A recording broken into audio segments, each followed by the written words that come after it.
I'd like to welcome everyone to the second induction ceremony for the Williston Northampton Athletic Hall of Fame. It's hard to believe that a year has gone by already since our first class of inductees entered the hall. Williston has a long and storied history in athletics.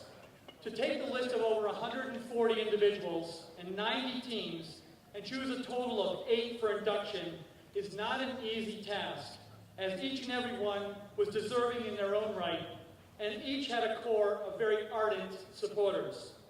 I'm grateful to my committee members for all the work they've done.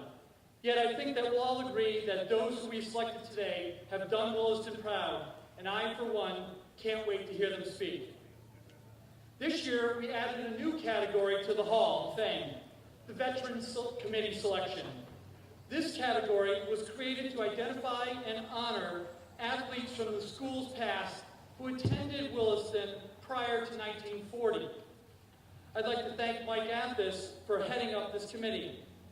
Some of these candidates, playing in the infancy of their sports, such as basketball or ice hockey, put up truly staggering numbers, as you'll soon hear. At this time, I thought we'd do something a little special to celebrate this year's event. If Joshua Harper, Ben Demerath, and all the former Catawallers please to join us up front, I'd like them to officially open the ceremonies with a rendition of Sammy. Catawallers, please.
For some, it's only been 30 years since they sang that, so.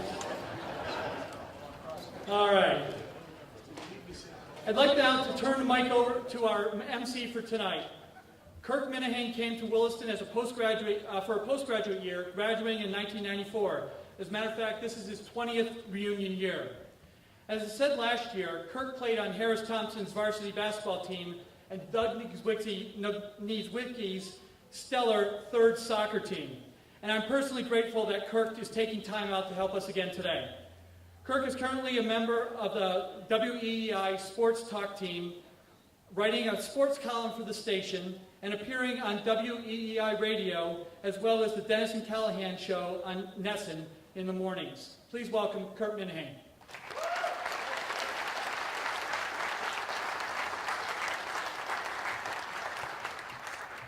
All right, thank you, Jeff. I don't think anybody wants to hear me sing. I'm not going to do better than that. It's great to be back. I did a seminar about an hour ago, and I talked about this last year too, how much I enjoyed my year here, and I'll come back every year as long as Jeff wants me to do it. I have a feeling. How many inductees do we have this year? 8. So there were 8 last year too, give or take.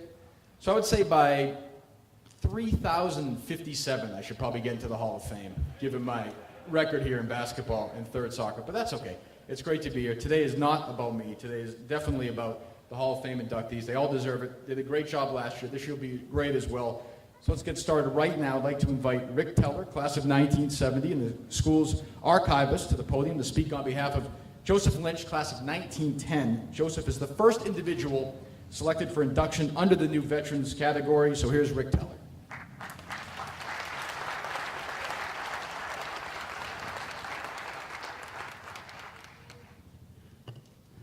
Thank you. Some years ago, I gave an assembly talk about Williston sports legends. Rick Francis, who was retiring that year, commented, "Teller, if you're up there talking about sports, I know it's time for me to go." Hey, Rick, Hall of Fame? Okay, but I'm here today to present Joseph Lynch, Williston Seminary class of 1910 for the Athletic Hall of Fame. Joe was an Irish kid from Holyoke who attended Holyoke High School before enrolling in the middle class, what we would now call the 10th grade at Williston. Other than that, we don't know much about him. I'd like to say that he presented the prep school ideal of the scholar athlete. I'm afraid his grades don't bear that out. The archives actually have a paper that he wrote about the financier Edward Harriman that is reasonably literate and shows some insight. Other than that, there's not much. His 1910 classmates elected him best athlete, as well as merriest, biggest roughhouser, and biggest bluffer. His yearbook notes that he was a lover of nature and a member of the FC fraternity, about which we know little, and something called the Vigilance Committee, about which our ignorance is probably a blessing. Joseph Lynch excelled in sports. He played right guard. I'm sorry, are people hearing me? This seems to be cutting in and out up here. Okay. Joseph Lynch excelled in sports. He played right guard on an intramural football team, but he was in his element in baseball and basketball. Joe was the first baseman on the Williston Nine for 3 reasonably successful years, although interestingly, Holy Cross tried to turn him into a pitcher. And there's a suggestion that he struck out a bit more often than his friends and teammates might have liked. But in basketball, Joe Lynch was unstoppable. Standing 6'1", towering over his teammates in an era when kids were simply shorter than today, he was an ideal center. His long arms and quick feet made him a defensive monster, and he was a scoring machine. Over his career, he scored 394 points in 28 games. And before you exclaim, "But that's nothing," remember the game of basketball, invented only 17 years before Lynch arrived at Williston, was very different. Dribbling, for example, was rare. Players moved the ball primarily by passing. Players thus tended to spread out more, playing what we would now call zones. Most shots came from a distance, so scores were lower. And of course, the three-point shot hadn't even been dreamt of. Foul shots were rare, and the charity line was 20 feet from the basket. Even the metal hoop and net, which replaced a bottomless peach basket, had been introduced only as recently as 1906. So let's look again at Joe Lynch's numbers. In 1908, his sophomore year, he scored 132 points. All of his opponents together scored 189. In 1909, the totals were Lynch, 152, every opposing player, 156. Joe obviously had refined his defensive game. In 1910, it was Lynch 110, everyone else 115. And those 1909 and 1910 teams, which he captained, went undefeated. His total 394 points represented roughly 1/3 of the Williston team's total scoring. MVP? Oh yes. Joseph Lynch left Holy Cross after his sophomore year to help manage his father's construction and brickmaking company. He served overseas in World War I, then returned to his native Holyoke, where he was a prominent businessman, community leader, and enthusiastic golfer. He died in 1947.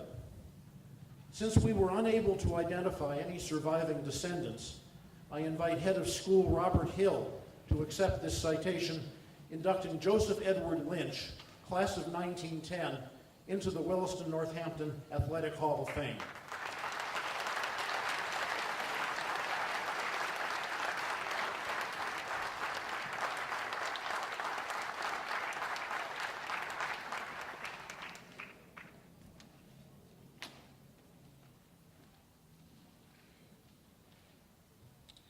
Okay, the Williston sports scene of the 50s and 60s features some outstanding teams, such as the 63 football team, 64 lacrosse team, and the 65 basketball team, but no one program dominated the scene more than swimming.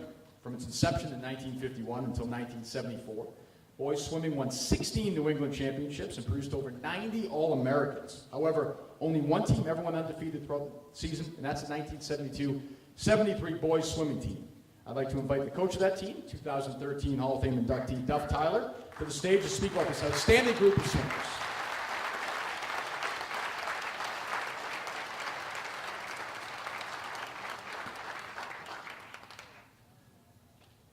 Thank you very much.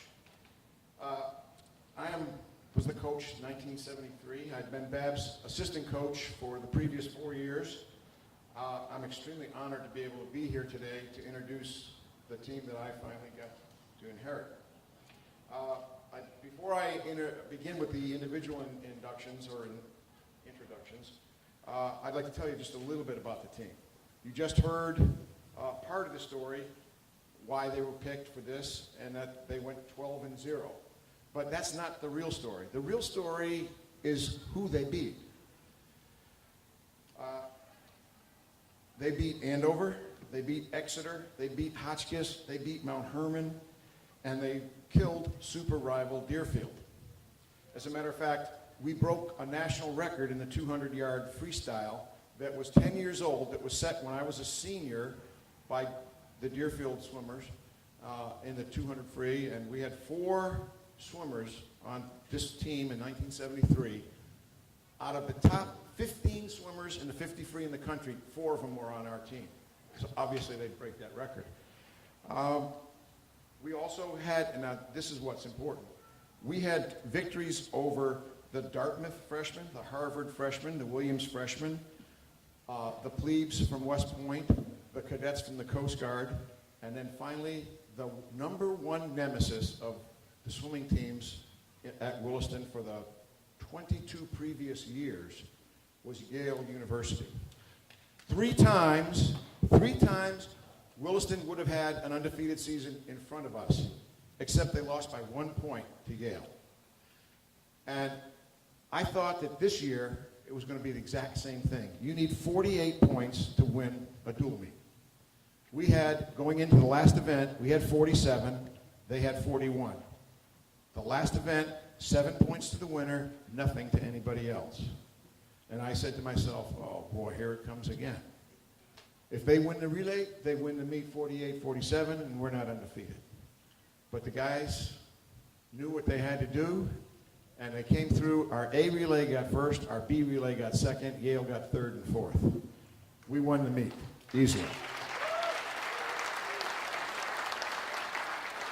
They then went on after that to win the 11th consecutive New England championship. And I'd like to introduce to you the members of that team and letter winners that particular year. And I'm going to talk about and mention the term All-American. And I think, well, I just told you about the 4 guys in the 50 free.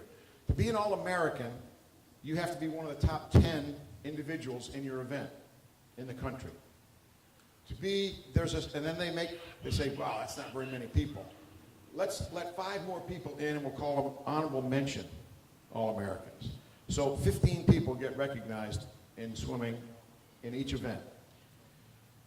I'd like to introduce to you Jay Silfone.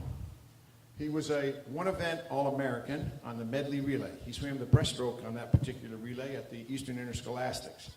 The 4 guys that made All-American on that relay was the only time they swam that event together the whole year. And I'll introduce them as they come up. Jay, will you please come up here? When I say one of your names, stand up, come on up here. Jeff is going to hand out a medal. Jay is one of the guys that was honorable mention in that 50 freestyle. Carlton Cronin. Carlton was our most improved swimmer. Actually, he shared that event. He was very instrumental in us winning the New England Championships. And by the way, we won the New England Championships after the 100 freestyle. There were still 5 events to go. Nobody else could, we didn't have to score any more points. The other teams, if they stayed where they were, they couldn't have beaten us. So that lets you know how deep this team was. And they had such improvement, and Carlton Cronin was one of the guys in the IM that just came from nowhere to right up there. And he also swam in the 400 free that meet and did a tremendous job for us in the finals. Jeremiah Donovan. Jeremiah was a man that we had to have really step forward. He was our backstroker. The number one guy that I thought would be swimming backstroke, I'm going to introduce later, but he said, I don't like backstroke, and if you make me swim backstroke, I'm going to play basketball this year. So Carlton stepped up, and at the Yale meet, he had to get second or first place. I said to Carlton, if you get first place, we're going to win the meet. If you get second place, then we got to win the last relay. He got second, and it was very, very close. He did his best time, and that was great. I think it was his first time under a minute. Tad Zamian. Tad Zamian we had, the freestyle events were ours, and the butterfly events were ours, and the breaststroke event was ours, and the individual medley was ours. But we had very strong flyers. Tad was one of them. He was on all the different relays, 400 freestyle, any freestyle, and that just showed the versatility that we could put forward. Dave Griswold. Dave here? No? It says he's here. Okay. Jan Kaplowitz. Jan Kaplowitz was a 3-event All-American. He was the freestyler on the medley relay. He was an All-American in the 50 free, and he was on the 400 freestyle relay that made All-American. This was our Superman, Elvis impersonator. Wayne Leslie, our captain, our individual medley specialist, #1, and our 3 years in a row, he won the 100-yard breaststroke at the New Englands.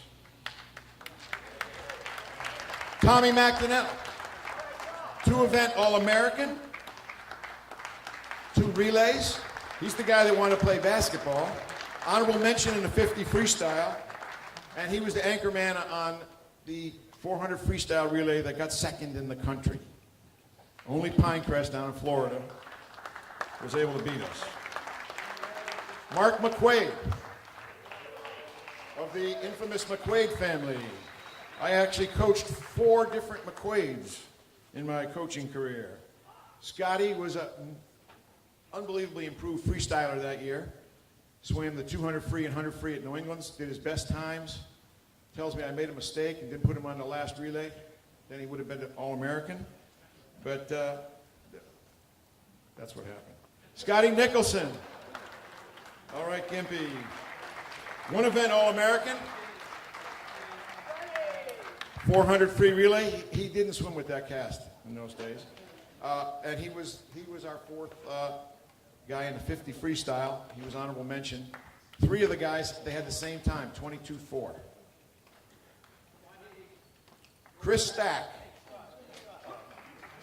Chris Stack is a 2 individual event All-American. The 200 free, he broke an 8-year-old record held by Jimmy Edwards from 1965 in the 200 freestyle. He beat Jimmy. Yep. He was one of our New Hampshire boys also. Yep. And he won the 400 freestyle in a record as well. And he was made All-American. That means, and he was like 4th in the country. That brings me Tim Wallace. Tim Wallace shared the most improved swimming award.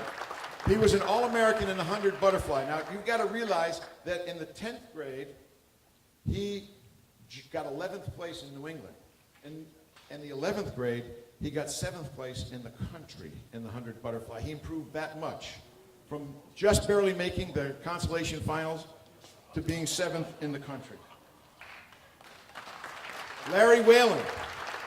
Come on, Larry. Larry is a guy that improved our depth. He was our second backstroker most of the time, and he swam very well in the New Englands in the backstroke.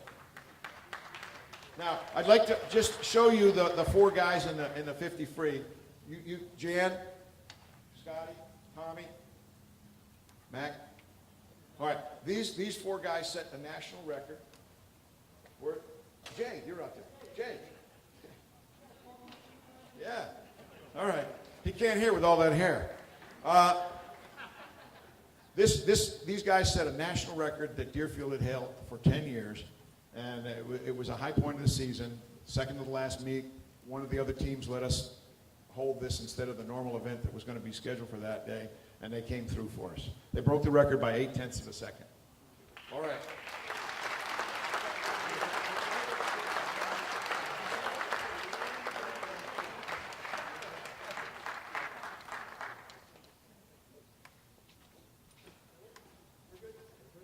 The 1972-73 swim team.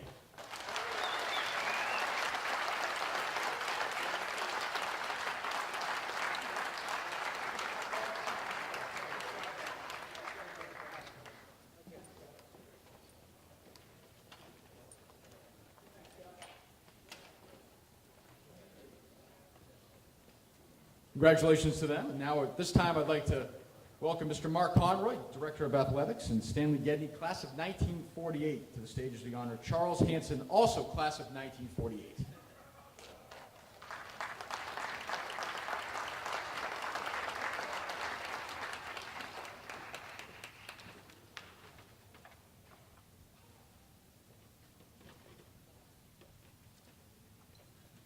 Good afternoon. It is my great pleasure to introduce Charles Lindbergh Lindy Hanson as an inductee into Williston's Athletic Hall of Fame. It was during my first year at Williston in 2000 when I first became familiar with the name Lindy Hanson.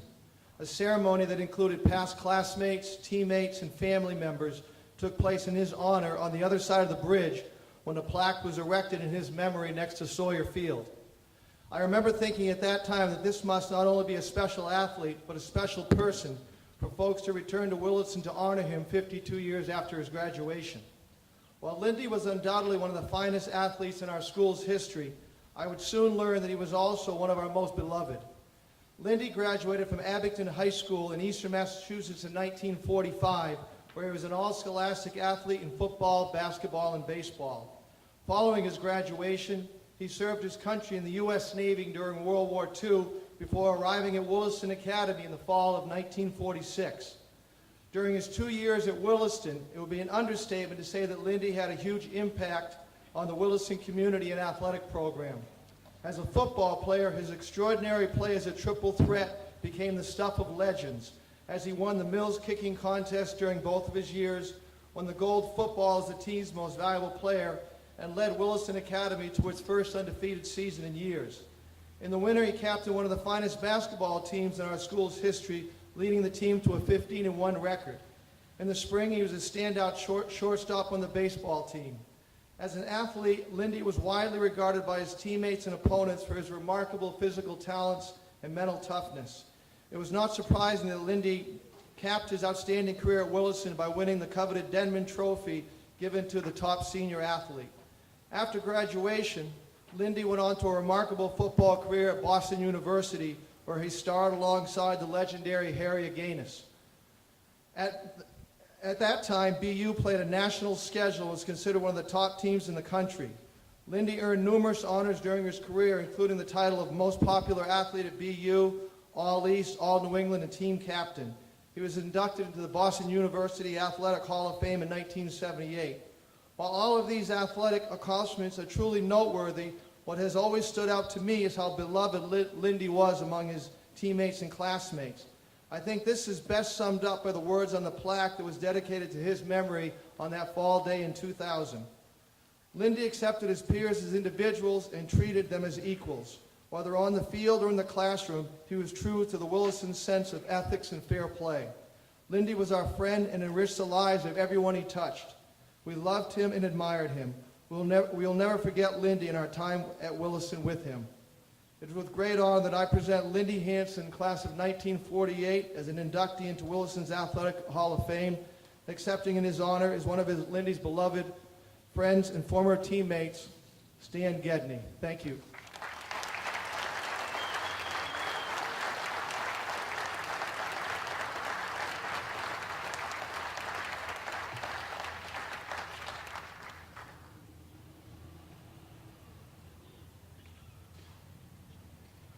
Mark has just said really covers most everything. It was a well done piece. But let me just say this, my own words, because Lindy was a great friend and a great, great teammate. Charles Lindbergh Hansen, 1948, extraordinary athlete, tough competitor, exceptional friend. Charles Lindbergh Hansen was born on the same day that Charles Lindbergh touched down in France after making his historic transatlantic solo flight. His parents were so impressed that they named him their son after the international hero.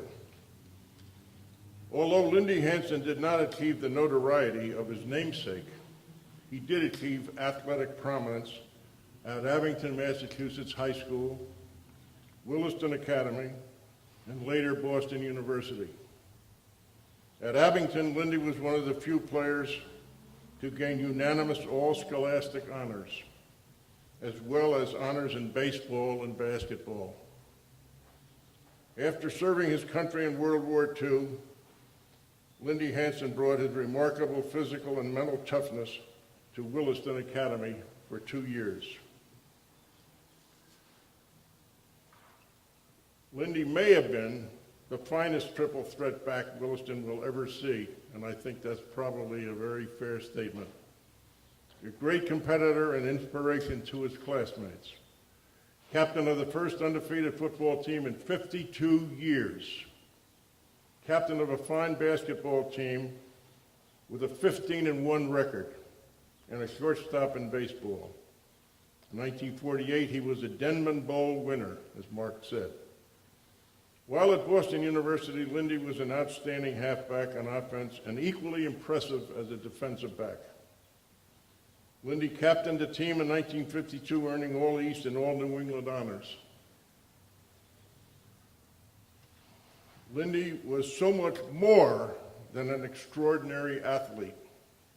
He was friendly to everyone, even the young guys in school who looked up to him brightly.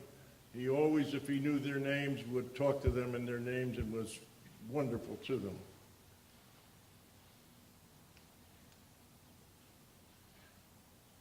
He lightened many moments with his delightful sense of humor, which I could tell you about, but I think I shall not. He led by example. In short, he touched our lives in the classroom, in the dorm, on the campus, and in the huddle. We will never forget Lindy and our time at Williston with him. Lindy personified to us what Williston was, is, and will be. Thank you very much.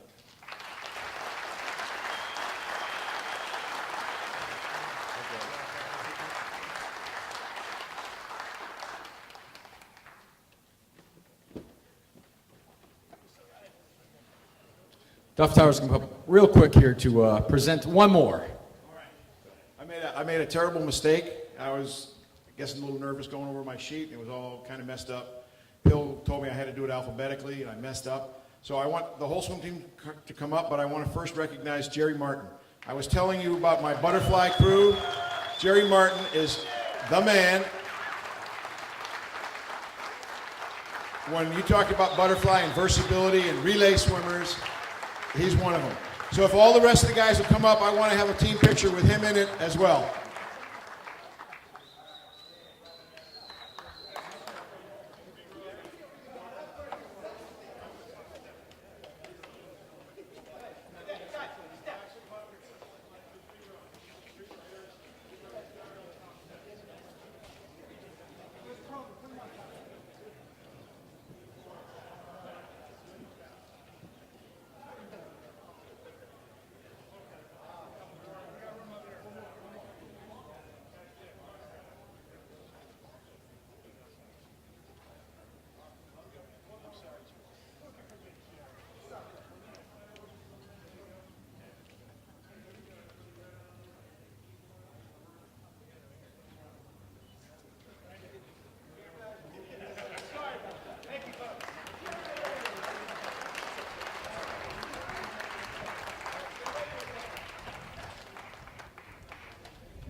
You know, I give Jerry credit. if I were ever inducted to any Hall of Fame and they didn't call me up, I would throw such a fit, it would be unbelievable. You're a much better man than me.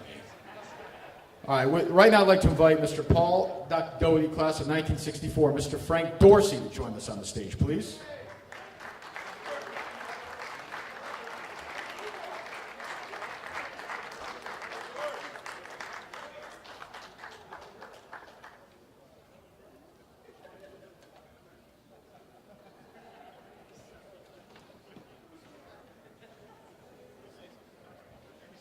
Thank you very much. I'll let Paul deal with the socks.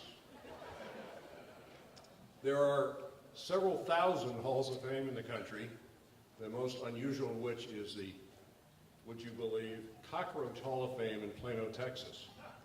I know this because there's a Volvo Guide to Halls of Fame written by my good friend Paul Dixon, and I recommend it if you're traveling the country and you're looking for weirdness.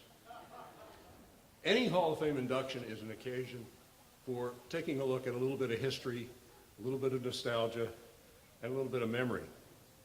And when I was thinking about what to say about Paul, I thought about smells. This is going to be a little weird. The first one is the chlorine from the swimming pool, where Paul was an All-American diver. Pools don't smell the same way they used to, thank goodness.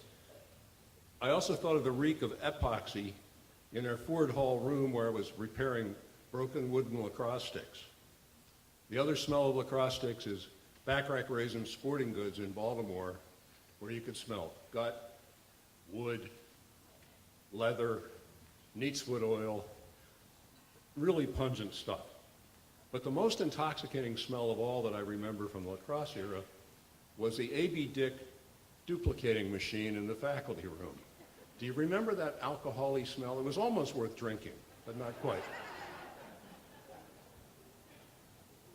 Those machines now are long supplanted by mimeographs, printers, inkjets, 3D printers, all kinds of things.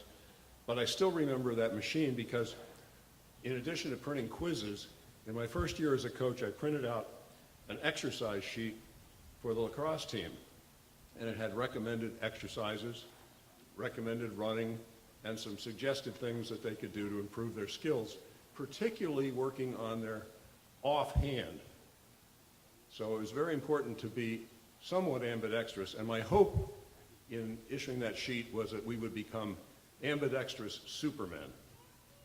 I was pretty naive. I'll come back to supermen in a minute. I first want to summarize Paul's athletic career. At Williston, he lettered for 4 years in swimming and 3 in lacrosse. He was the co-captain with Steve Durant, and he led the undefeated team, 11-0 team, in 1964. Together, he and Durant outscored the whole rest of the team. They were talking about somebody scoring a third of a basketball team's. Well, these guys did a pretty good job. Paul was the leading scorer with 28 goals and 16 assists, and together he and Durant scored 49 goals and 30 assists. Pretty remarkable achievement. In the final game of the 64 season, we were tied 2-2 with Kingswood when Paul scored a take-the-lead goal on a flying shot. Unfortunately, the Superman act cost him a concussion, and he didn't get to see Kingswood score the tying goal, and then Brett Bortner score a garbage goal, and Steve Durant score an insurance goal as we beat another undefeated team to finish our season. He went on then to Denison University, where he was a 2-time All-American at attack, 3rd team in 67 and 1st team in 68. He still holds the Denison single-season assist record with 46, including 10 in one game. I don't know that I believe that number, but that's in the... He's Denison's second all-time scorer, and he's been named to the Denison All-Decade Team of the 60s and to their 60th anniversary team. After that, he coached successfully at the prep level, and in 1973, he was named the coach of the UNC Tar Heels. And he took UNC from a national ranking of 50th to 5th. He took them to 2 consecutive top 10 seasons and their first 2 ever NCAA tournaments. He was also selected as the coach of the 1975 South team for the annual North-South All-Star Game. Fortunately for Southern Oregon University, he's back at coaching this year, and as the offensive coach, he led them to their league's tournament. Paul, when he asked me to be his presenter today, wondered, perhaps fearfully, what story I would tell, and you don't have to worry. When Paul was at Denison, I was at Duke, and Denison came through North Carolina on their spring trip, and one day Denison played Duke, and the next day they were going to play UNC. So I was watching the Duke-Denison game, and I was in the stands next to some North Carolina players who were watching and scouting Denison. And Paul had a pretty good game. I don't remember what he did, but the North Carolina players said, he's all left hand. So I leaned over and said, that's interesting, because he was right-handed in prep school. So I'm pleased to present Paul Doty, an ambidextrous Superman, for enshrinement in the Williston Hall of Fame.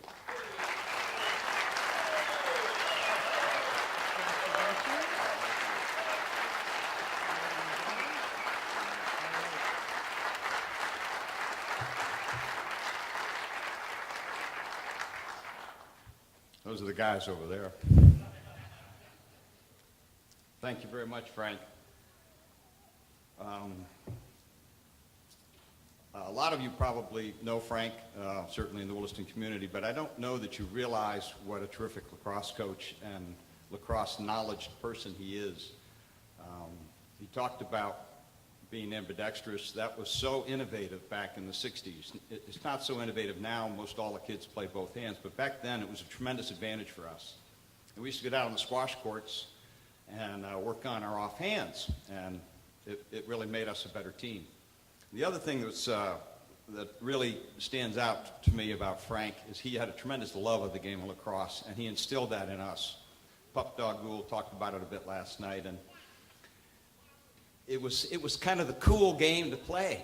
You know, nobody played it. There was only about 50 schools in New England playing it, and we got to play this great game. And I carried my stick around. I slept with it. You know, I mean, it was part of me, and loved it. Loved lacrosse, and I thank Frank for instilling that in me. And it's been a 50-year love affair, and it was great to come back and get to coach again at Southern Oregon. And like Frank said, we got into the playoffs this year and had 2 All-Americans and 6 guys make All-League, so that was great.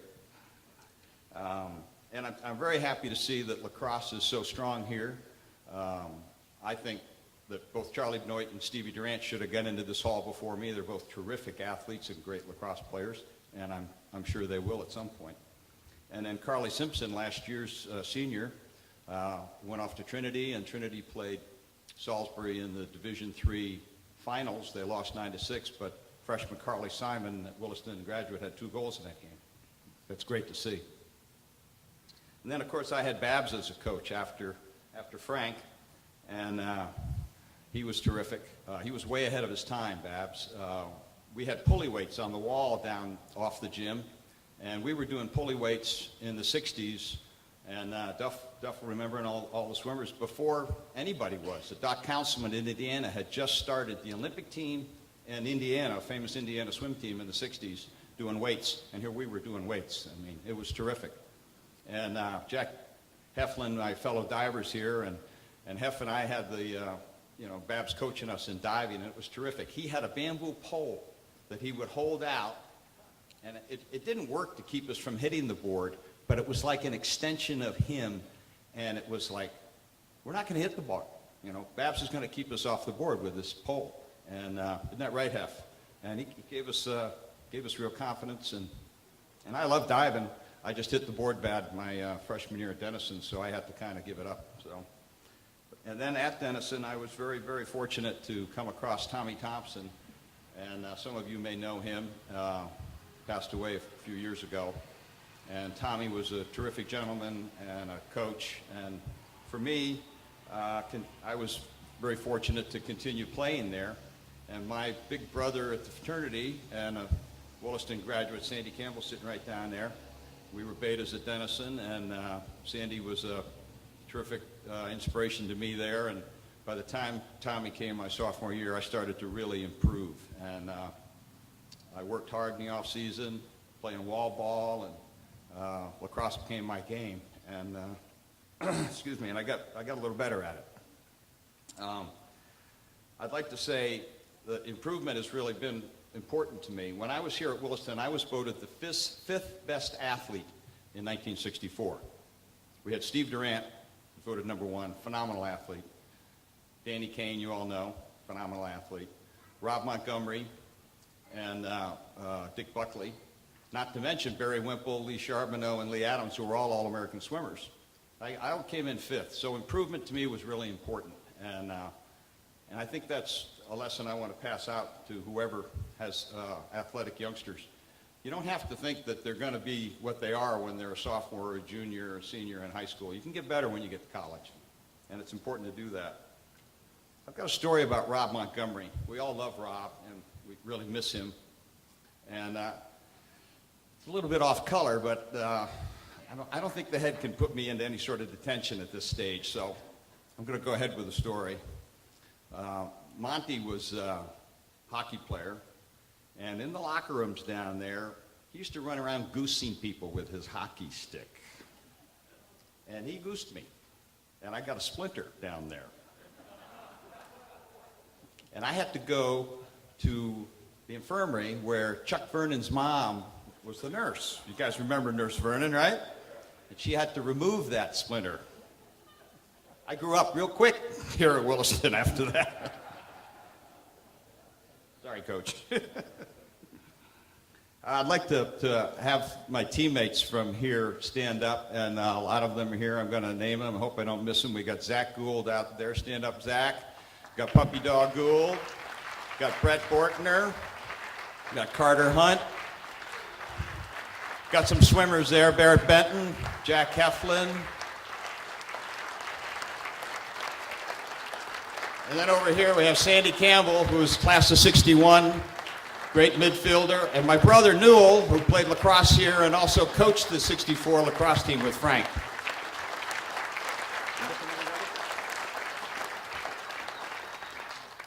And then there's Alan Epstein, who was an honor member of our team, and he took all the pictures. And beautiful they were. Great memory. Thanks, Alan. I hope I haven't forgotten anybody. Anybody forgotten you stand up? I don't want to do a duff, you know.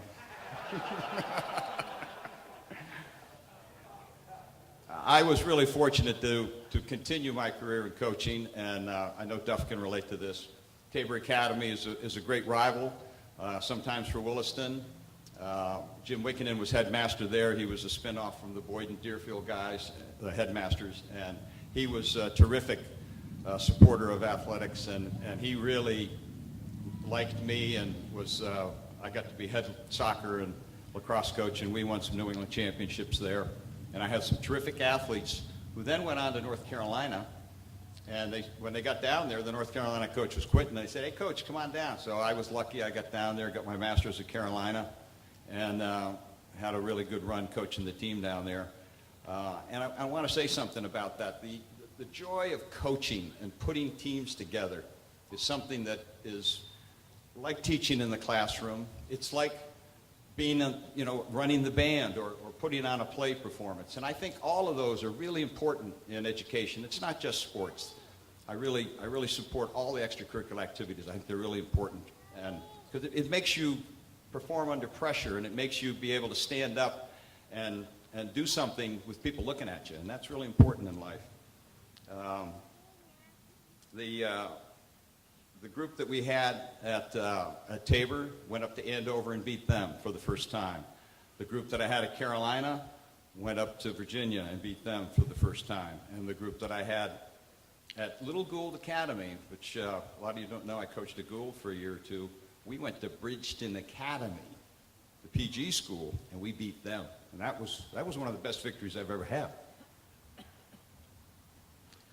I want to say something about the specialization of sport, and I won't talk long about this, but it really saddens me to see 8th and 9th graders being recruited and committing to D1 schools and D2 and D3 schools. and specializing in one sport from the time you're in 7th or 8th grade. I think that's really doing an injustice to an athlete, and I just encourage everybody out there to have their kids and their grandkids play all the sports they can play. The kid that plays 2 or 3 sports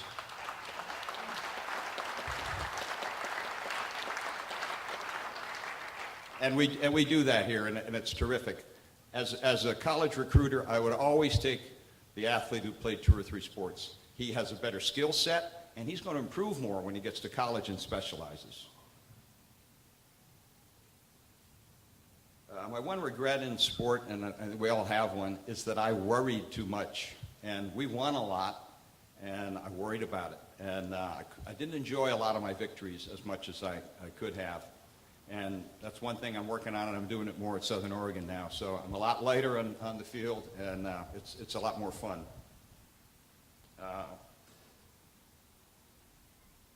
In closing, I want to thank my mom.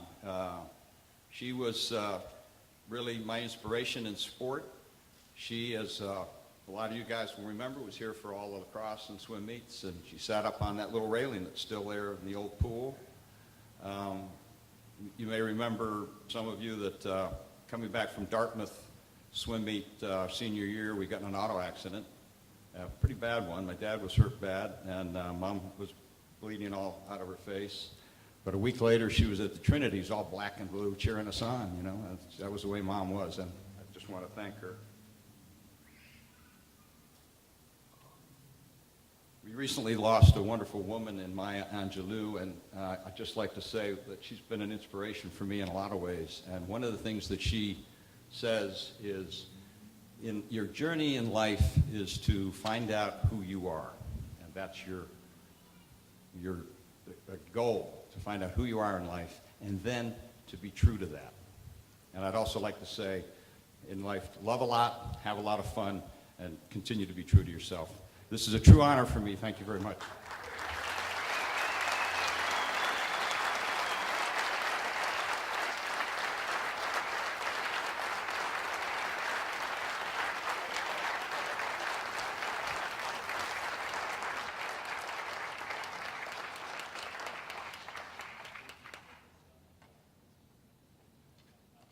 I just want to make it clear that off-color stories are actually encouraged. We want more of those. That's better. We want to hear more stuff like that. I'm looking over I could tell you some off-color ones. Do we have time for one? No, we do not have time for one. It's probably Hall of Fame coach Ray Brown's boys soccer team of 1970 were the powerhouses within the Western New England Prep School Soccer Association, facing and regularly beating such teams as Deerfield, Loomis, Westminster, Taft, and Choate. One group of young men lay claim to being one of the best soccer teams in school history, starting the season 3-2-3, and then really getting hot. 9 straight wins, 7 were shutouts, led by All-American Paul Stockwell, 1979, and record-setting goal scorer Tim Wheaton, also class of 79. That team capped their season by winning the Stewart Cup Championship in a dramatic penalty kick playoff. So let's have Mr. Charlie Carroll and Mr. Frank O'Brien, also both class 1979. Please join us on stage.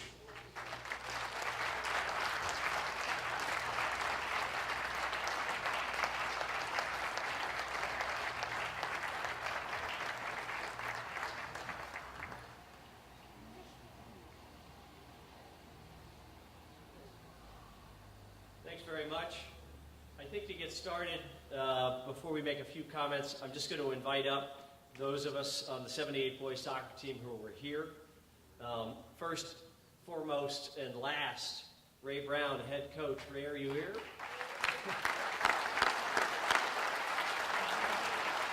Glenn Swanson, assistant coach, Swanee.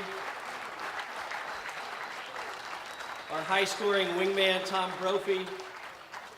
Peter Corellis, our anchor of the sweepers, Mark Chamberlain,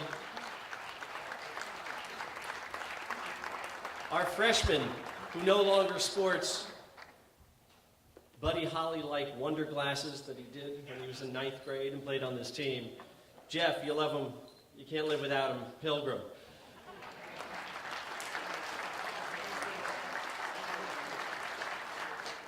David Plantier had never seen a soccer field before this season. He was a basketball player, ergo he was probably good with his hands. He was our goalie.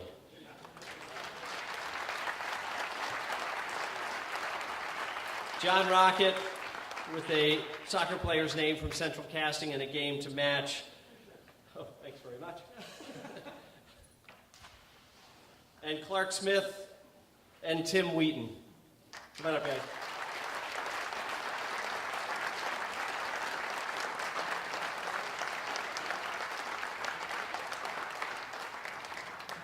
I'll try and make this quick.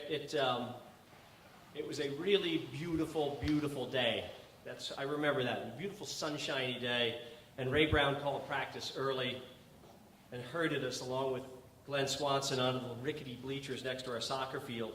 And we were at that moment, I must say, not a Williston Hall of Fame bound operation. In fact, we were more a bunch of wild boy individualists sporting a 3 wins, 2 losses, and 3 ties record that was at odds with the rather cocksure attitude that we tended to sport in those days. Glenn and Ray both reminded us, each in their own direct way, that the eyes of the Williston community were on us, and that our behavior off the field was noted by many and not approved of. And the consequences of our actions were frankly surfacing in our decidedly unspectacular won and lost record.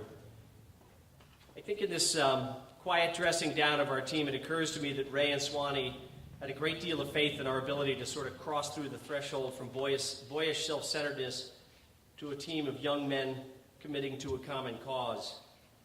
And importantly, Glenn and Ray had way more faith in all of us that we could do it than we had in ourselves. I think if anything typifies leadership, that's probably as good a definition as you're going to come up with. I recently heard that Milton Berle had said, if opportunity isn't knocking, build a door. And Glenn and Ray, I think, were much more interested in the whole of our development as young men than they were in the sum of the parts of our soccer season.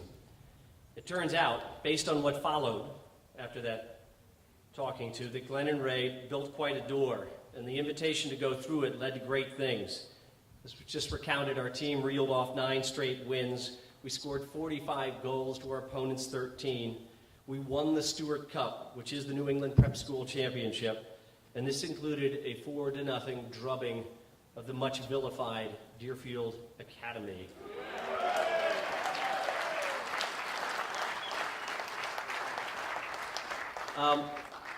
A few other thoughts on the season. It was a team really built by defense. John Rocket, Jeff Pilgrim, and Clark Smith. And by the way, if I could add, if anybody out there want to get your team into the Hall of Fame, it's a really good idea to have a teammate who came up with the idea for the Williston Hall of Fame. Thank you, Jeff Pilgrim. But we had John Rocket, Mark Chamberlain, Clark Smith, and Jeff Pilgrim, who I think, while Dave Plantier was honing his skills for the first time in goal, really were the essence of the team. And we were a truly fearsome operation on offense that left me and Frank O'Brien, who was about to speak in the middle, without much to do, but that was okay.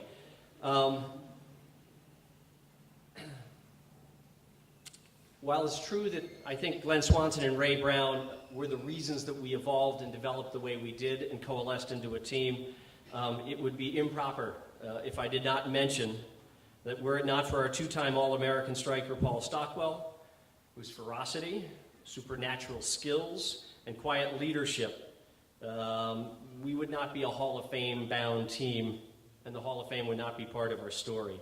So thank you very much to Mr. Paul Stockwell, who couldn't be here today.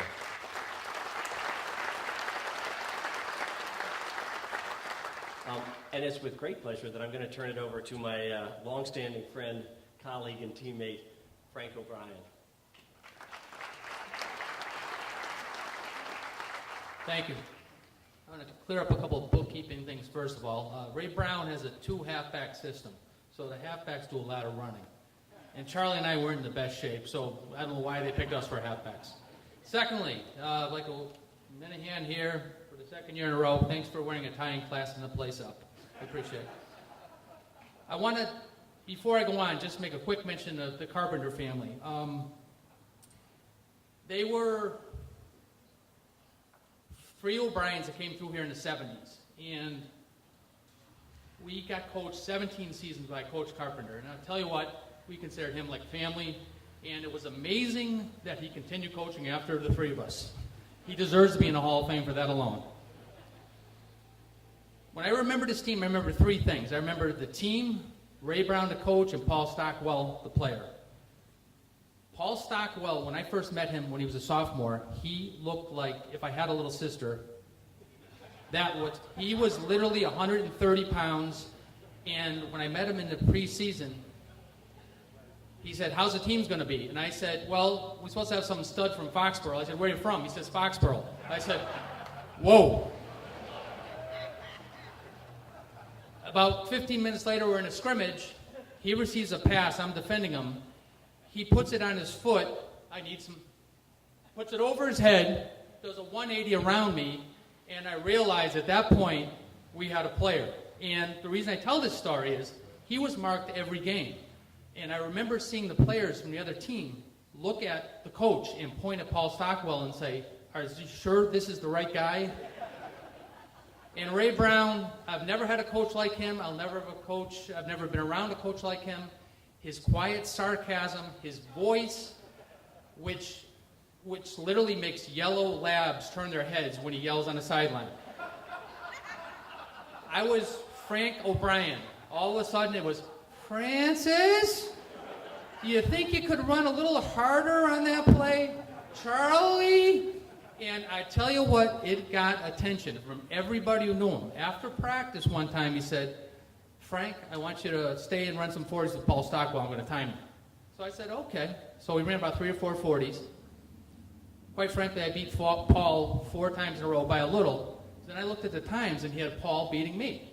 So I said, what's up with the times? And he said, well, it was after practice. Paul was tired. I made an adjustment.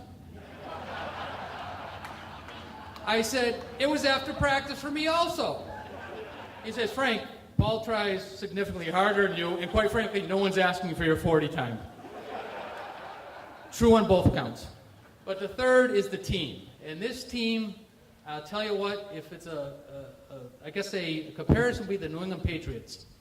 We had a great coach.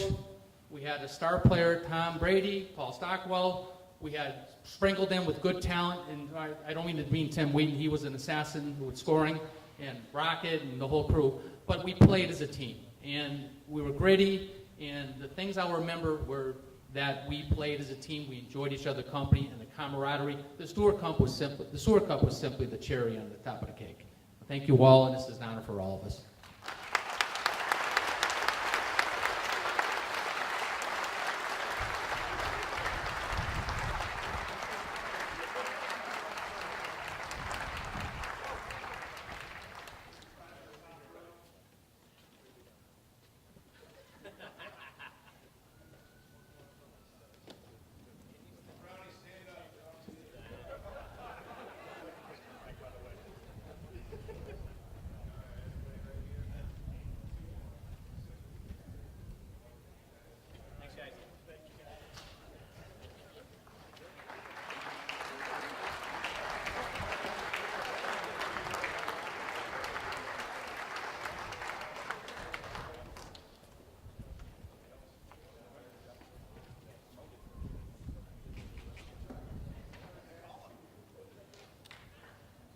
Okay, can we have Ray Brown and Ms. Debbie Gilmore join us on stage, please, at this time?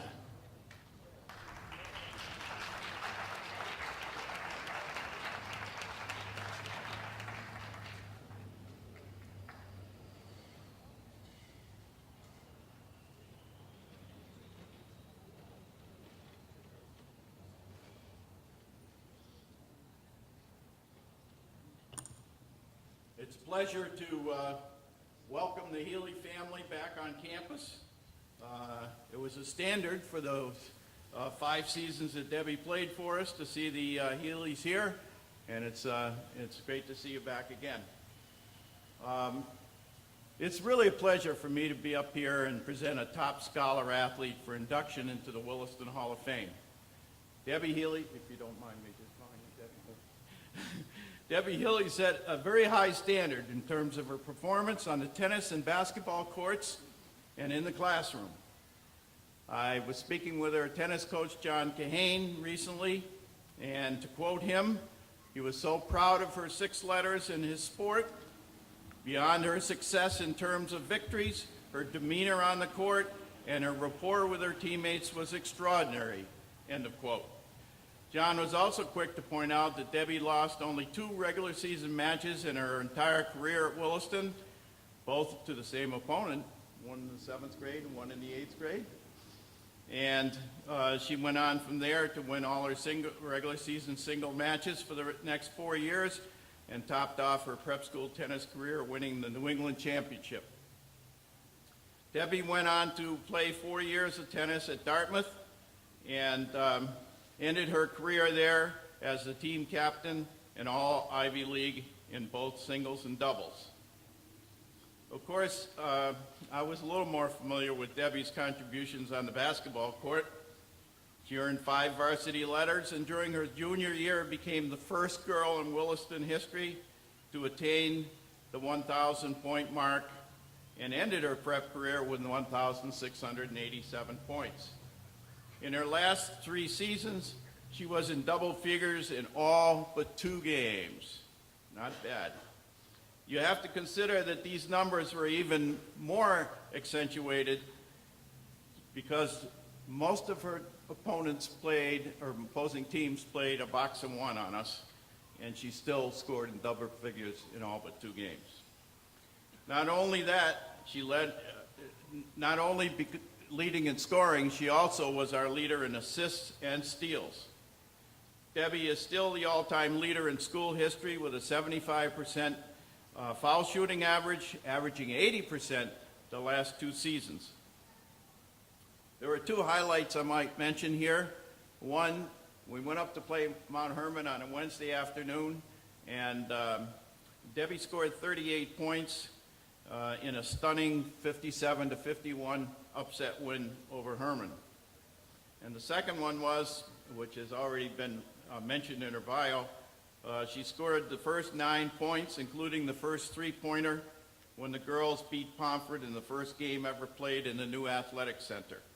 A lot of firsts there. Let's keep in mind with all the success Debbie had on the courts, she combined that with great success in the classroom, with high honors level work at Williston, and being in the Green Key Honor Society at Dartmouth. So it is with great pleasure that I present Debbie Healy Gilmore for induction into the Williston Athletic Hall of Fame.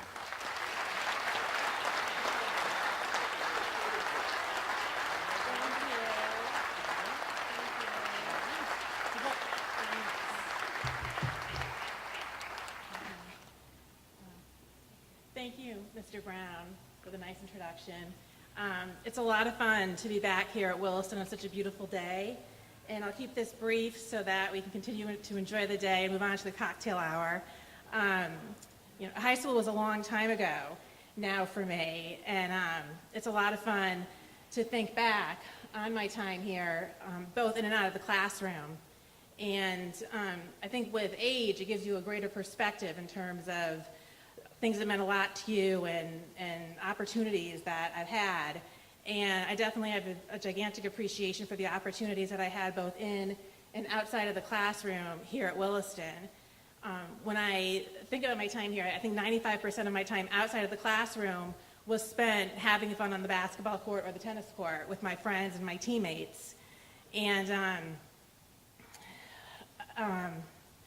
I can't really imagine either one of those 2 teams without my coaches, Ray Brown and John Kahane. It was basically all of my time was out there having fun, and I want to thank Ray, and I would thank John if he were here for creating such a fun environment to play a sport in, because what I didn't realize and my teammates didn't realize when we were out there is all the life skills that we were learning every single day. And there are 3 life skills in particular that I feel that I've used, well beyond Williston. The first one is how to work together as a team, and whether we were on a bus or on a van going to games and laughing and talking, or we were figuring out what plays to run in basketball, or we were cheering each other on after a tennis match. We were always working in different ways as a team.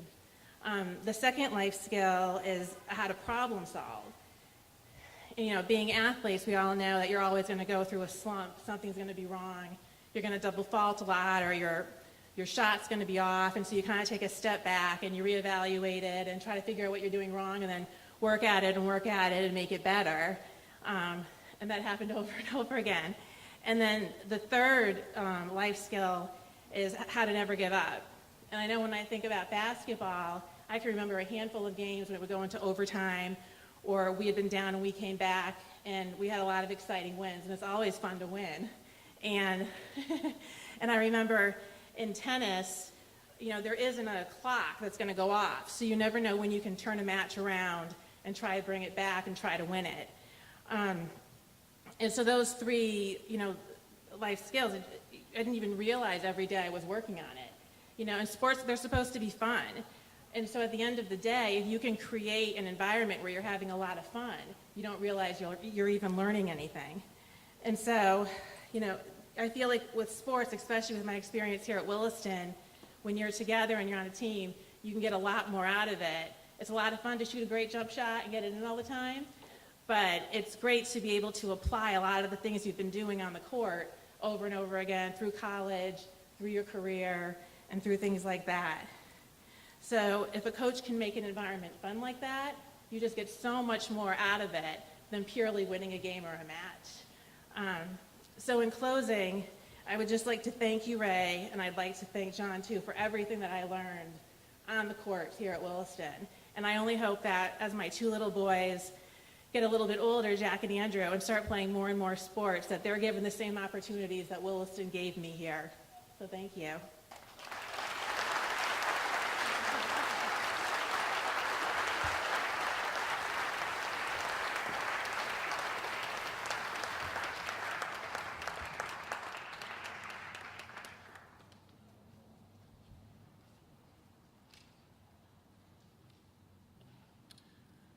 I'd like to invite David Bates, class of 2002, and his former coach, Tom Bly, to join us on stage, please.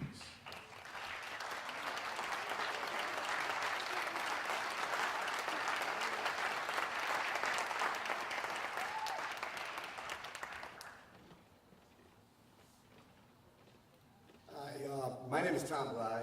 I am former faculty here at Williston, and I coached David Bartlett Bates in the sport of wrestling for 5 years. I feel tremendously honored and privileged to have coached David for those 5 years, and I am very honored to introduce him here tonight. Somewhere around 94 or 95, when I was a couple pounds lighter and I had a full head of hair, I found myself in a middle school classroom in this beautiful setting that is Williston, and it was probably my first year here, but it was well known that I was the new wrestling coach. I was approached by a young middle school girl who was known as a great kid and a great athlete, and this little blonde girl told me that her brother was a wrestler and that he was going to come to Williston and that he was going to wrestle for Williston. That little blonde girl was Elika Bartlett, and that was the first time I heard about David Bartlett. I think he was 10 years old at the time. Over the next couple of years, I noticed a blonde, elementary-aged boy coming to Williston matches. This boy, of course, was David. The first few years of our varsity wrestling program were pretty lean, and I looked forward to getting someone, anyone, with wrestling experience. I did not know if Dave was going to be any good, but at least he had some experience and he seemed to like the sport. Finally, 1996 rolled around, and David entered Williston as a 7th grader. I got to know him a little, and I was looking forward to the season. However, after 2 weeks of practice, I will admit to being slightly disappointed that this middle schooler wasn't body slamming high school seniors and postgrads. I also wasn't very happy that we were starting something like 5 middle schoolers in our varsity lineup. His first match was against Pomfret, and though it wasn't spectacular, I still remember alum Nathan Zwerko, who's now a successful head coach at a school I refuse to mention. I remember Nathan telling me how impressed he was with David. Well, Nate Zwerko has an eye for talent. David began to get better and better. Soon as a 7th grader, he was regularly beating much more experienced high schoolers. The thing about David is he really, really enjoyed the sport. And it's not always enjoyable, especially those times when your face is being rubbed into the mat. He loved it. He loved learning it. He loved meeting people through the sport. He loved to travel and experience wrestling in different parts of the country and the world. Boy, did Dave travel. Off the top of my head, middle school national runner-up in Kansas, wrestling camp at the University of Iowa, several trips to train in New York and New Jersey, wrestling in a national wrestling tournament in Fargo, North Dakota, winning the Olympic Festival in Puerto Rico, and winning the Deutsche Open in Germany.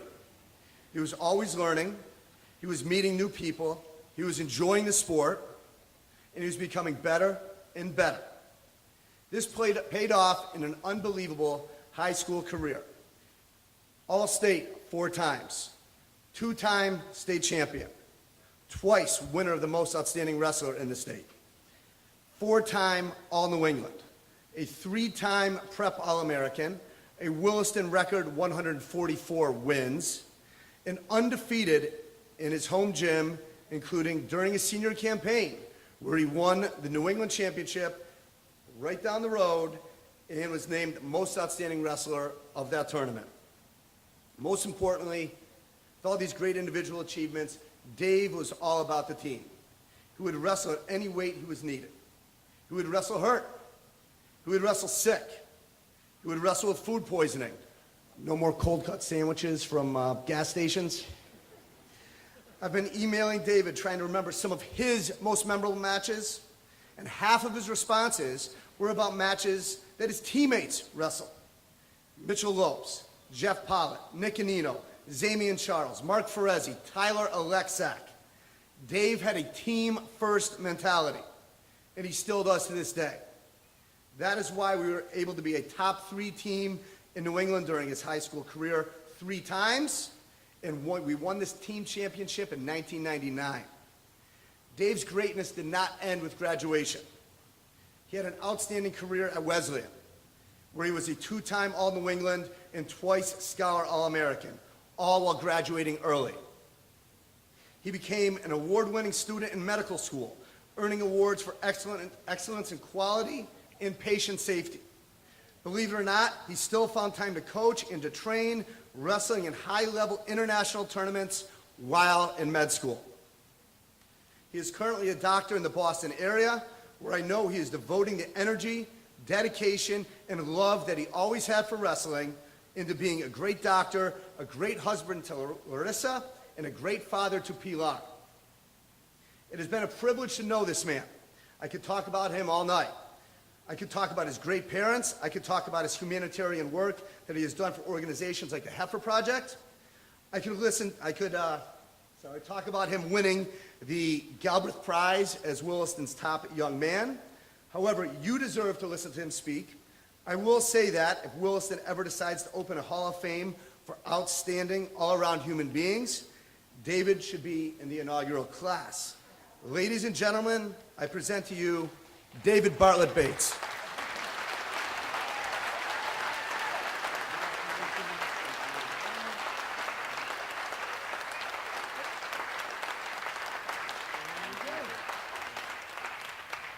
All right. Thank you, Tom, for that very nice introduction. It's great to be back here on this beautiful campus, and obviously a huge honor to be here under these circumstances. I was trying to think about what I was going to say tonight and how I sum up 6 years that meant so much to me in just 5 or 10 minutes.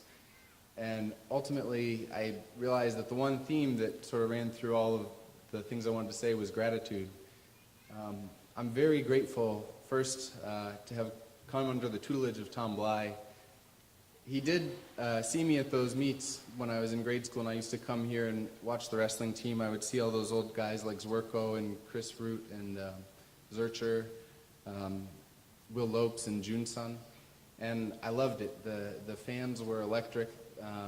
The team was not as good as later, because they had just started a program a couple years before, but the atmosphere was great. And then one time, Tom Bly came up into the stands.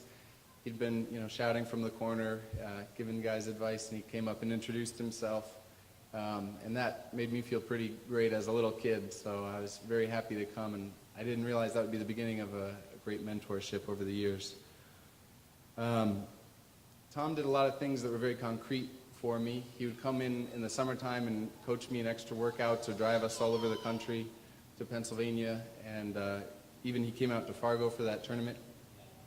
But he also did a lot of intangible things, like taught me about life lessons and helped me establish my values about what's important to me, and it meant a lot. When Tom moved over to Ludlow, I was very grateful Matt Cainlong took over. He was also a great friend and mentor during my senior year. Those of you who know Coach Cainlong know he has a tremendous sense of humor and a lot of great life advice. So we spent a lot of hours in the wrestling room outside of practice just getting good life lessons and advice. I'm proud to have both of these guys as mentors and as friends still today. In addition to the gratitude for the great coaches I had here, I'm very grateful for spending the time with the teammates that I had here. They're a wonderful group of guys. First the older guys who I looked up to, and then the guys who were more my age, Mitch Lopes and Nick Anino and Andy Starr, Jeff Pollitt, Mark Ferresi, Tyler Lexak, Tomi Uehara, and Sam Astor. It was just a great experience, and we had a lot of fun together. I'll never forget when we drove back from winning the New England Championships in a snowstorm my freshman year in a van, and we pulled into this driveway right in front of us and all ran through the knee-deep snow over to the Victory Bell and each gave it one good ring. It was a great memory that I was sharing with Jeff Pollitt recently, who was a New England champion here also, who's now in the Navy. There were some great times with those friends, and I'm forever grateful for that. I'm also grateful to all the support from the athletic department when I was here. First, Rick Francis was the athletic director, and then later Coach Conroy. And also, Jay Grant and Melissa, the trainers who put us back together when we would tear each other apart in practice, and they couldn't have been more supportive. Of course, I have to thank my family, my parents. They spent many, many hours sitting in hard bleachers in undesirable parts of the country, and probably will have some back surgery for it. But they supported me all along and gave me such a great childhood and great experience growing up. I couldn't ask for a better home situation. I also want to thank Larissa, my wife, who I met here, for supporting me through the years and coming to many wrestling meets, and for giving me a beautiful daughter who you hear shouting over there. And so for all the great things that everyone's done for me, I couldn't be more grateful. And now that I'm a parent, I think about what I want for my daughter and her life and for her friends, and ultimately I realized that if she can find mentors like I found here in Tom Bly and Matt Cainlong to guide her and help her find her passion, and if I can be the kind of parent to her that my parents were to me and give her the kind of childhood that every kid should have, and if she can find a community like Williston that will support her and help her find her path and become the person that she wants to become, then that would be a good thing, and that's about all you could ask for. Thank you very much.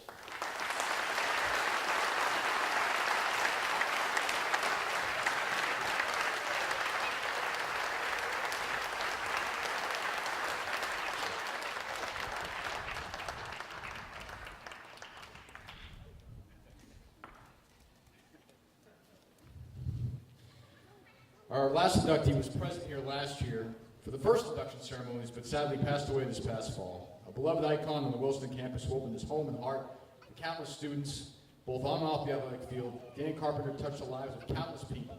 I'd like to invite Bob Couch and Carpy's son, Dan Carpenter, Junior Class of 1968, to come forward for presentation, please.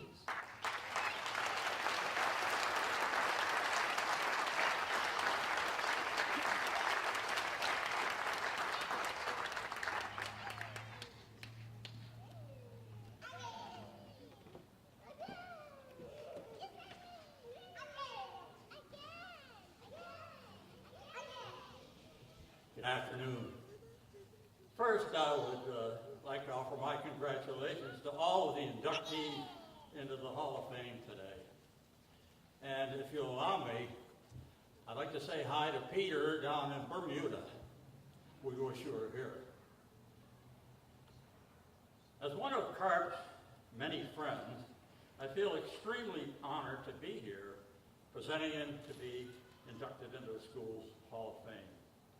What a moving experience it was at last year's induction, when members of the 63 undefeated football team went down to Carp's table down there and presented him with the induction medal, and everyone stood and applauded for quite a while. Then, a few months later, in October, well over 200 of Carp's former students, players, and friends from Bermuda to Northern Ontario assembled in the chapel for his memorial service. Why? Why would so many people who knew him feel compelled to come back to pay tribute to him, or to write testimonials about him to his family and the school, and with their fond memories, how much he impacted their lives? Certainly, he's remembered for being friendly with most anyone he met. To illustrate this, he told me once of the time he went to a reunion weekend at his prep school down in South Kent. He was invited to a reception for alums at a house in town. So Carp drove down, and as he entered town, he saw a bunch of cars parked in front of the house, and so he figured, well, this is the place, and he parked his car, and he went up to the house, was greeted, handed a drink, proceeded to start conversing with people, probably with his usual, "Where are you from?" opener. But as he spent more time there, he began to realize that although he made a lot of friends there, he wasn't at the right house. So he managed to discreetly get out of there. Shortly after I arrived here in 1957, Carp gave me my nickname. However, over the years he was here, he gave me so much more. We were in the math department together, on the football field a few years, on the pond flooding the rinks, only on the cold nights, of course, and we had help from old Mr. Boston Brandy. Later, with a new indoor rink, we made ice with a Zamboni. When the rink first opened, there were several times when we had to make our own ice for practice. He and I worked out a system so that after, say, the JV's practice, Carp would start making the ice for his practice while I took off my skates. Then I'd come out onto the rink, Carp would slow down and jump off, and I would jump on and get on and finish the ice. And Carp was good friends with so many of the football, hockey, and baseball coaches we competed against. When we used to go to the Princeton Day School hockey tournaments, he and Coach Eccleston of the Hill School stayed up late at night talking hockey. And for several years after he retired, when coaches from other schools came here, they would ask about Carp and tell of their fond memories of him. Likewise, hockey and baseball officials did the same. You might say Carp was Williston's goodwill ambassador. He connected with so many people. Long before there was email, there was C-mail. If any of you here have ever gotten a postcard from Carp, you know what I'm talking about. You remember how he covered every available space on that postcard with his typewritten message. Nobody has ever gotten more out of a postcard than Carp. Of course, too, he's remembered for his sense of humor. Granted, some of his humor was a little corny. Like when he taught geometry, he dropped the puck for the first class of the year with, "What did the acorn say when he grew up?" "Gee, I'm a tree." No doubt, many of you remember other Carpisms. I would say that the most apt description of Carp's humor would be an expression that I heard when I was up in Newfoundland. He could make a dog laugh. So although Carp and Jane didn't live in a dorm, their house was open a lot to his students and players.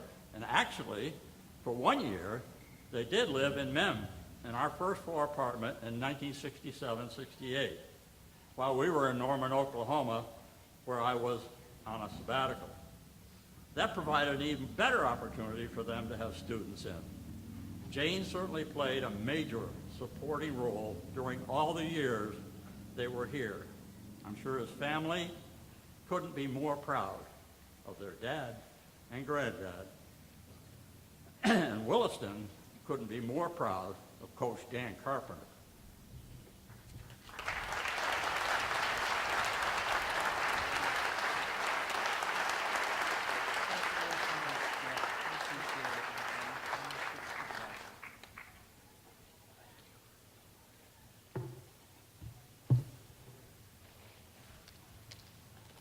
Well, thank you very much, and congratulations to everyone who's received recognition here today. On behalf of the Carpenter family and with great thanks to the entire Williston community, I'm honored to accept this great award in memory of my dad, Dan Carpenter. If he were here today, I'm sure he would try to downplay all of the recognition. Probably the ears would be wiggling, the fingers would be snapping as a way to deal with his energy. But I can absolutely assure you that inside he would be very proud, deeply touched, and especially happy to be among so many close friends. From a very early age, Dan, Danny, Carp, Carpy, Mr. Carpenter, I guess a few people said, he developed a very healthy interest in sports and physical activity. In the past few months, we've discovered pictures of him as a 4-year-old boy with a baseball uniform, a ball in one hand, a glove in the other, his faithful dog at his side. And when the older kids in the neighborhood weren't around to play catch with him, he and the dog would play catch. They'd go on like that for hours. Then as he got a little bit older, he'd gather up the neighborhood kids. They'd have all sorts of pickup games. And in high school, the team didn't have a hockey team, but they all loved the Toronto Maple Leafs. So they got together, made their own club. They had a tennis court that they flooded in the wintertime, and they played their own, organized and played their own games there instead. And they loved the sport, and they loved the Toronto Maple Leafs so much that the mothers got together and somehow contacted the actual team in Toronto and got everybody uniforms, you know, the game sweaters they were called in those days, and that was one of his most prized possessions for years. He went to South Kent School, where he lettered in 3 sports. He was captain of the football and baseball teams and was awarded the trophy for the best all-around athlete at graduation time. As soon as he learned to read, he became an avid fan of the sports page in the newspaper, where he would study with great excitement every detail in the box scores he could about his Philadelphia A's. And that was a habit that he carried throughout his entire life until the day he died. His goal was to get a hold of the sports page and read those box scores. So he loved sports throughout his life.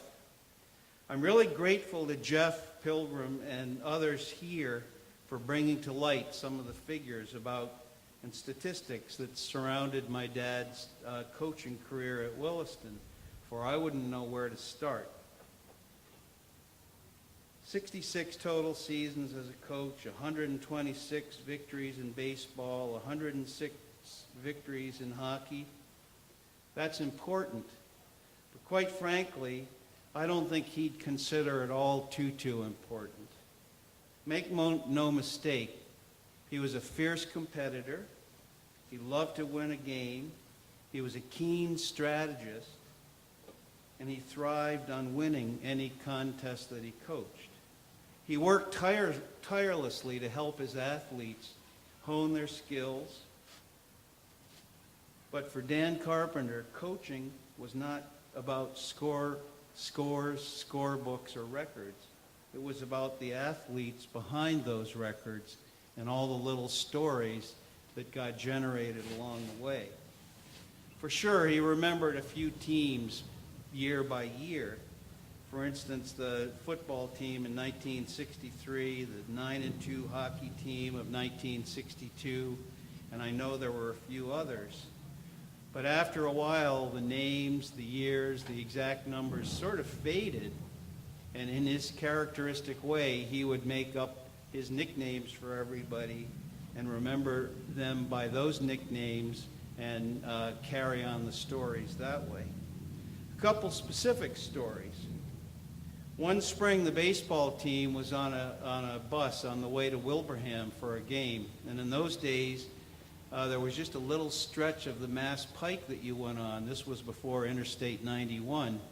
So they wound their way down Mount Tom and onto the Mass Pike, whereupon the bus apparently caught fire. The engine caught fire. So the driver pulled off to the side, and they got the team off onto the grass, and they had to wait for a replacement bus. Well, of course, a state trooper came along, and in his characteristic way, my dad started talking with a state trooper and struck up an immediate friendship. Found out that the guy had been a semi-pro ball player, a catcher. And so Carp says, aha, the light goes off. We're not going to have any time when we get to Wilbraham to warm up. So he had the state trooper in the median of the Mass Pike warming up his pitcher. And by the time the replacement bus shows up, the pitcher's all set to go. They go over to Wilbraham, and the guy pitches a game. Apparently they won the game, but of course my dad couldn't recall any more of the details than that. So that was characteristic of his way of dealing with people. Many of you, I'm sure, recall another Williston legend, Jim Hamilton, who sadly passed away a few months ago.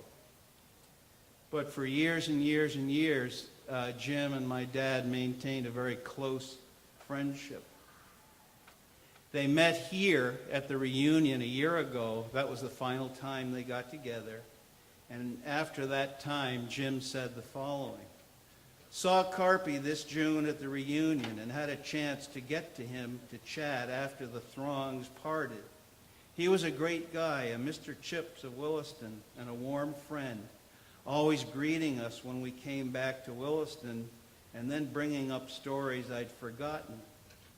Stories like the bet we made.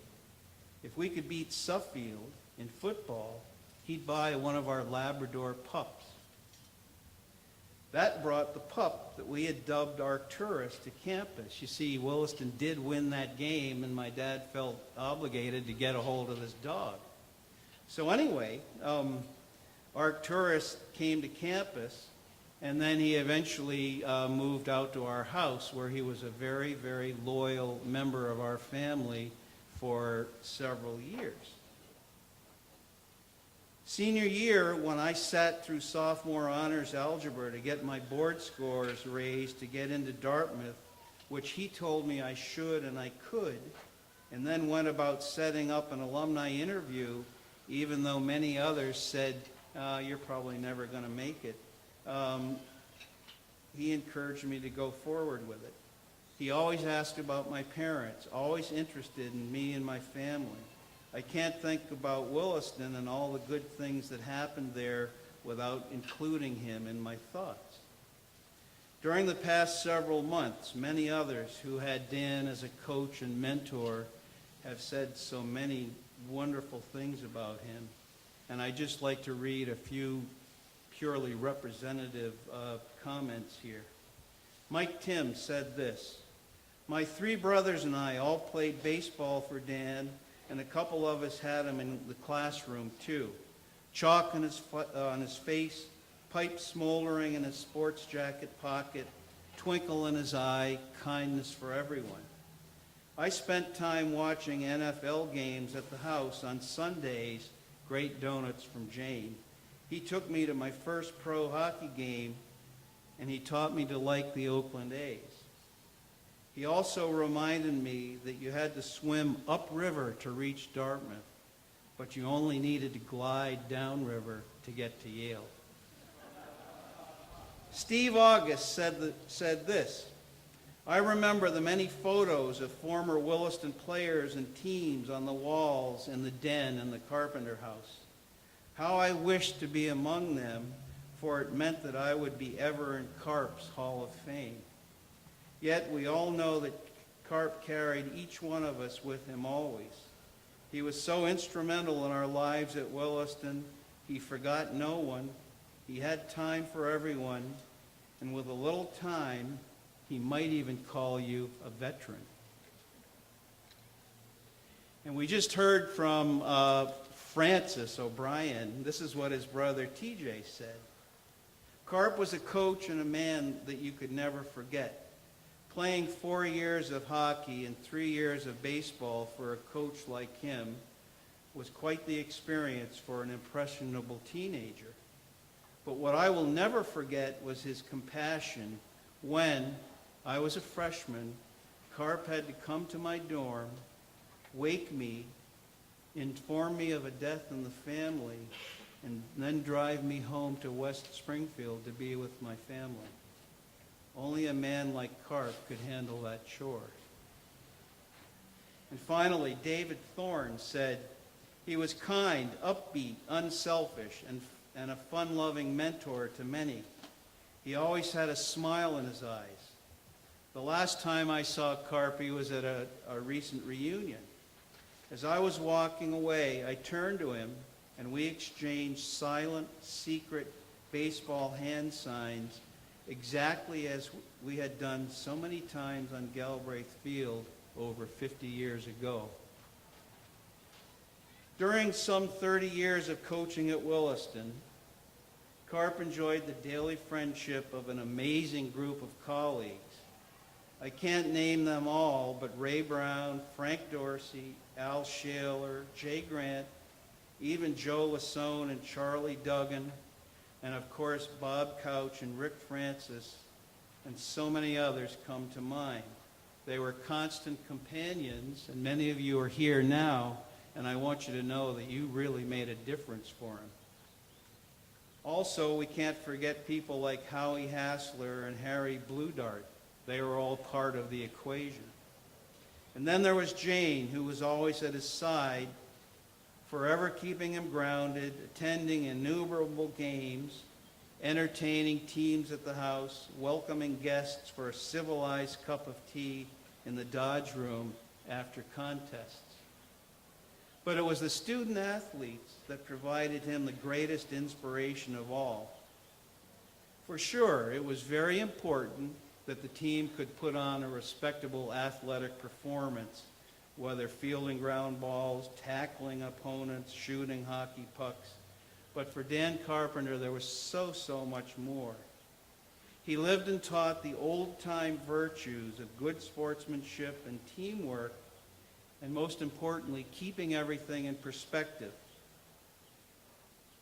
He endeavored to help those in his charge find their way at an impressionable time by instilling confidence not only in their athletic ability, but also in their potential as productive members of society. And most important of all, he tried to make it all fun. He tried to connect with people.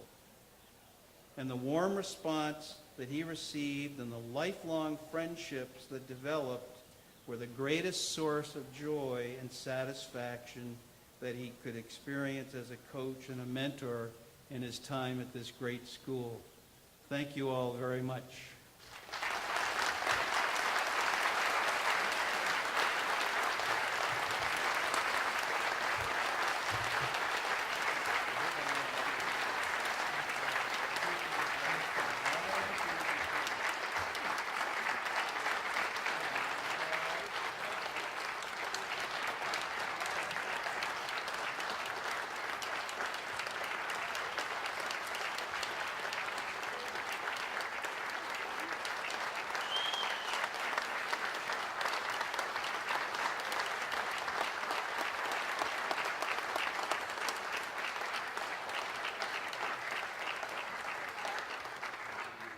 I'd like to thank everyone for attending this event. For those of you who are interested in the showing and the running of the Belmont Stakes, there's a 6:48 post time down in the Stubop.